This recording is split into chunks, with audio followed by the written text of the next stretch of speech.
Hello everyone, আসসালামু আলাইকুম। Welcome to Lamhas lifestyle. আজকে আরেকটি ব্লগ নিয়ে চলে এসেছি। আজকে আমি শাড়ি পরেছিলাম।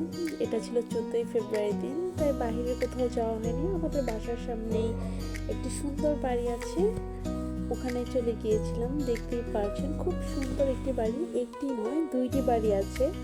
তা আমরা একটু এখানে ছবি তুললাম কতক্ষণ, তারপরে ভিডিও করার ইচ্ছা ছিল না, তাও একটু ভিডিও করে নিলাম। আমাদের গ্রামে এত সুন্দর ডুপ্লেক্স বাড়ি, তাই একটু ভিডিও করে নিলাম।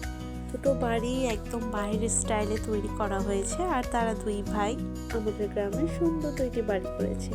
এত সুন্দর গাছ, এখানে পুরো বাড়িটা ঘিরেই শুধু গাছ আর গাছ, মোটামুটি সব গাছই আছে। এখানে বাহিরেরও কিছু গাছ আছে। আমার সবচাইতে বেশি ভালো লাগে এই বাসার মধ্যে ফুল গাছগুলো। এত সুন্দর সুন্দর ফুল গাছ দেখলেই যেন অন্যরকম একটা শান্তি লাগে। এই দুটো ডুপ্লেক্স বাড়ির মধ্যে আমাদের বিক্রমপুরের বিখ্যাত কাঠের ঘর, এটাও এত সুন্দর করে বানিয়েছে, খুব ভালো লাগে। সামনে দেখতেই পাচ্ছেন ফুলের গাছ, এগুলো না দেখালেই নয়। অনেক সুন্দর সুন্দর ফুলের গাছ যেন বাড়িগুলোকে আরও সুন্দর ফুটিয়ে তুলেছে। আমরা এখানে বেশিক্ষণ থাকিনি, জাস্ট একটু ছবি তুলতে এসেছিলাম, এসেই ভিডিওগুলো করেছি।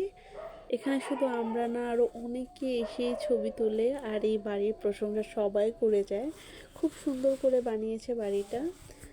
যেহেতু সন্ধ্যার দিকে গিয়েছিলাম, তাই ভালো করে কিছু নিতে পারিনি, তাও যতটুকু পারছি দেখিয়ে দিচ্ছি পুরো বাড়িটা।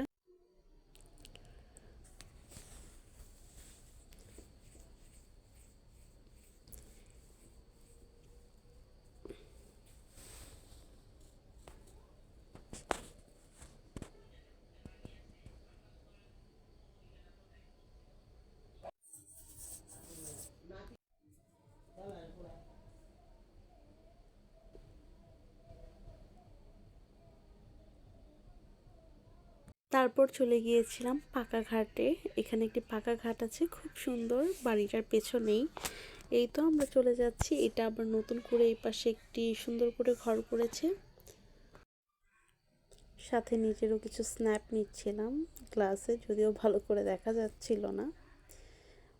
পাকা ঘাটের সামনে খুব বড় একটি পুকুর, আর এখানে ডিজাইনটাও ইউনিক করে করেছে।